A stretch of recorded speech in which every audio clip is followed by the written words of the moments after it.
Thank you, Mr. Speaker. In recent days, I've spoken extensively to our international allies, including European leaders and others, the US and NATO. We will continue to engage constructively to resolve issues, particularly relating to international security, applying the principles and values that I set out on Monday.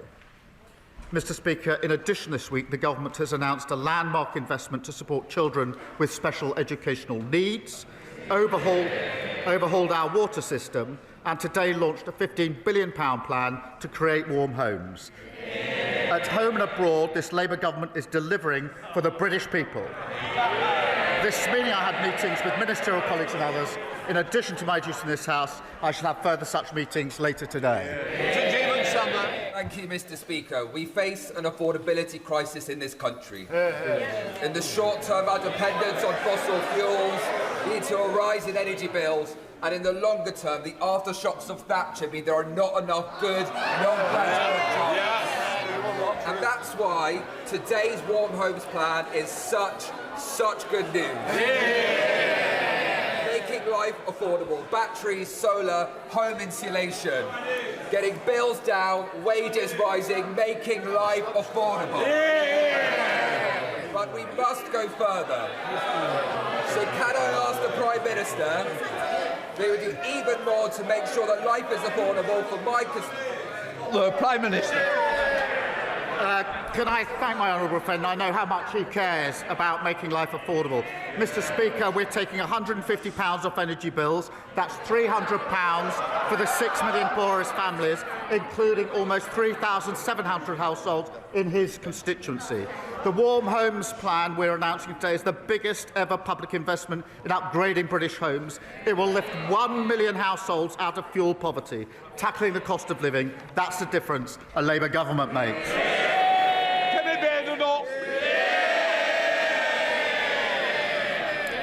Mr. Speaker, can I welcome the Prime Minister following our lead on children accessing social media? In particular, can I thank the Shadow Education Secretary, 61 Labour MPs and the Greater Manchester Mayor for forcing him to think again.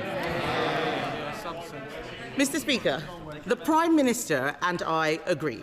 The future of Greenland should only be decided by the people of Greenland. When the Prime Minister made this point to President Trump on Monday, did the President agree or disagree? Prime Minister. Well, Mr. Speaker, engaging constructively on international security matters hugely, particularly when it comes to security in the Arctic, and that's the context in which this discussion is going on in relation to Greenland. As we engage constructively, I have made my position clear on our principles and values. The first of those is that the future of Greenland is for the people of Greenland and the Kingdom of Denmark alone. The second is that threats of tariffs to pressurise allies are completely wrong. Mr. Speaker, we will continue to engage constructively. I've had many international calls in recent days, and the Prime Minister of Denmark is coming to the United Kingdom tomorrow for bilateral talks. But I do want to be clear with the House. I will not yield, Britain will not yield on our principles and values about the future of Greenland under threats of tariffs. And that is my clear position. Mr. Speaker, I'm very glad to hear the Prime Minister say that. We all know that the people of Greenland do not want to be ruled by America. But does he agree that just as those in Greenland should decide their own future, so should the Chagossians? Mr. Speaker, I've made out my position on Greenland absolutely clear on Monday and a moment ago. President Trump deployed words on Chagos yesterday that were different to his previous words of welcome and support when I met him in the White House.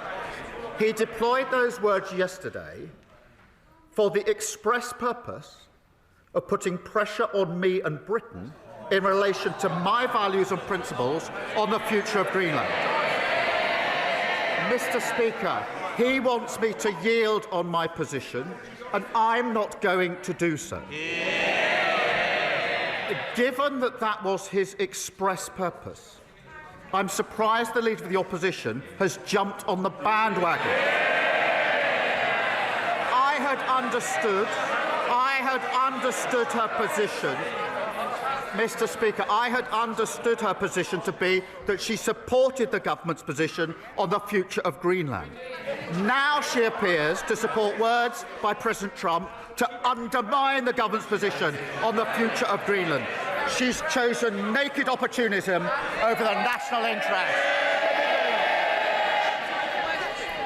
Mr. Speaker, we'll note that when I asked him what the President told him, he couldn't tell us. Now he expects us to believe he knows what's going on in President Trump's mind. Let me remind him. His Deputy Prime Minister, then Foreign Secretary, used to say that if President Trump didn't like the deal, it wouldn't go ahead. And let's look at what President Trump actually said. The Chagos deal is an act of great stupidity and a sign of total weakness. We didn't need President Trump to tell us that. We've been saying this for 12 months. And let's remind the Prime Minister, President Trump thought that we were doing this, that the Prime Minister is doing this for money. The Prime Minister is giving away territory we own and paying £35 billion for the privilege. Why doesn't he just scrap this terrible deal and put the money into our armed forces? Prime Minister. The words from President Trump were expressly intended to put pressure on me to yield on my principle. What he said about Chagos was literally in the same sentence as what he said about Greenland. That was his purpose. And the future of Greenland is a binary issue that is splitting the world at the moment with material consequences. I've been clear and consistent in my position on the future of Greenland. The future is for Greenland and the Kingdom of Denmark alone. The Leader of the Opposition has taken 3 positions in 10 days. 10 days ago, she said Greenland was, in her words, a second-order issue. 4 days ago, she said she supported our position on Greenland. Now she's backing arguments intended to undermine our position, Britain's position on Greenland. This is an important national moment, and yet again, the Leader of the Opposition has shown she is incapable of rising to it. I've already told him we agree on Greenland. I'm asking about the Chagos deal. That money, that £35 billion, should go to the armed forces. Mr. Speaker, the world is changing. We are in a very different place, the most dangerous international environment since the end of the Cold War. Last week, the head of the armed forces, not me, the head of the armed forces warned that our military faces a £28 billion shortfall. Is he right? Prime Minister.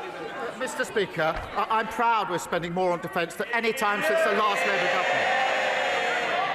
The Strategic Defence Review is back the biggest sustained increase in defence spending since the Cold War. That's £270 billion this Parliament, making defence an engine of growth. That is a stark contrast. Ben Wallace, the longest-serving Conservative Defence Secretary, openly admitted that under their watch our armed forces were hollowed out. Order. Mr. Bowitt and Mr. Cartledge, it is continuous week in, week out, and there's a couple over here who will also be going out for a cup of tea with you. Please, calm it down, or you know the consequence. Prime Minister. Mr. Speaker, they shout on a Wednesday and they defect on a Thursday. The loudest shouter used to be the former Shadow Justice. We should take a note of who's shouting most loudly this week. Kevin Burnell. Mr. Speaker, the Prime Minister wants to talk about defections. Let me tell him that when I had someone undermining my party, I sacked him. If he sacked... Mr. Speaker, if he sacked...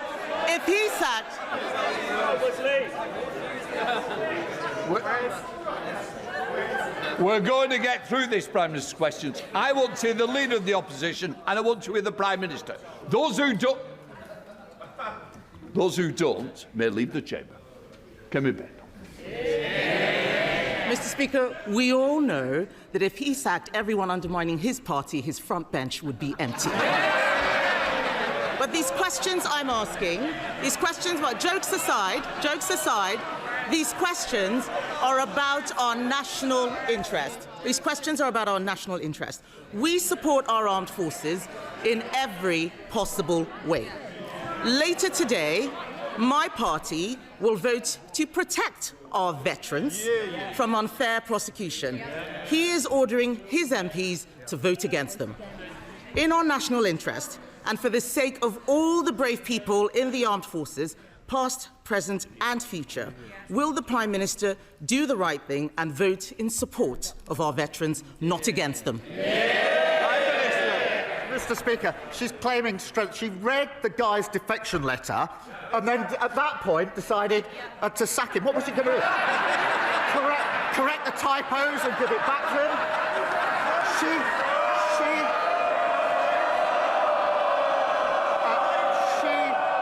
She should have sacked him when he made disgraceful comments about faces in Birmingham, and she failed to do so. And she smiled, saying it's a good thing she's cleared out, a good thing there's fewer Tory MPs. The rest of the country agrees with her completely in relation to that. On the question of veterans' protection, under the last government, they passed legislation which was struck down, leaving our veterans utterly exposed. We're putting in place proper measures to protect them. Mr. Speaker, the Prime Minister wants to talk about leadership. Three of his own cabinet ministers told the Times on Saturday that he needed to learn from me. Order! I'll tell you now, I'm having no more. Do we understand each other? Thank you. Can we then? No. Thank you, Mr. Speaker. But back to the national interest. Instead of acting in it, Mr. Speaker, the Prime Minister just tries to get through the day. On the Chinese spy hub embassy, he's too weak. On Chagos, he's too weak. On funding for the armed forces, he's too weak. On protecting our veterans from prosecution, he's too weak. Yes. Mr. Speaker, I will support the Prime Minister when he does the right thing. But time after time, this Prime Minister has done the wrong thing for our country. Isn't the truth that he is too weak to stand up for our national interests? Prime Minister. Mr. Speaker, I've spent the week working with our NATO allies to protect our national security and ensure we're having unity in NATO. That's a matter of national importance. She's utterly failed to rise to the occasion and show the solidarity she could have shown in this House. She spent the week trying to hold together what's left of the Tory party. And she says I should learn from her. She has no judgment. Only a week ago, she was saying in relation to Greenland, she shrugged and said it's some second-order issue. Terrible judgment. Then she flip-flopped with 3 different positions in 10 days on Greenland. She said Liz Truss's mini-budget was 100% right. She said last week she was 100% confident there'll be no more defections just before the latest defection. I'm beginning to think her judgment isn't 100% reliable.